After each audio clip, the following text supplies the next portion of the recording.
نبی اکرم صلی اللہ علیہ وسلم نے ارشاد فرمایا، 3 نیکیاں ایسی ہیں کہ جو انہیں اختیار کرے گا اللہ تعالی قیامت کے دن اسے اپنی حفاظت میں رکھے گا اور جنت میں داخل کرے گا۔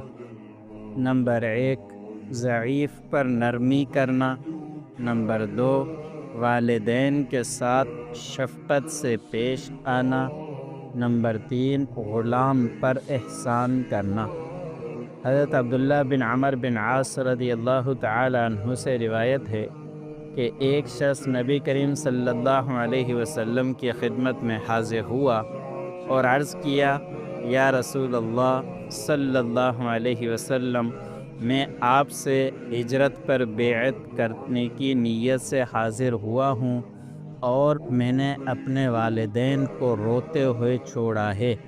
آپ صلی اللہ علیہ وسلم نے ارشاد فرمایا، ان کے پاس واپس جا اور ان کو ہنسا جس طرح تو نے ان کو رلایا ہے۔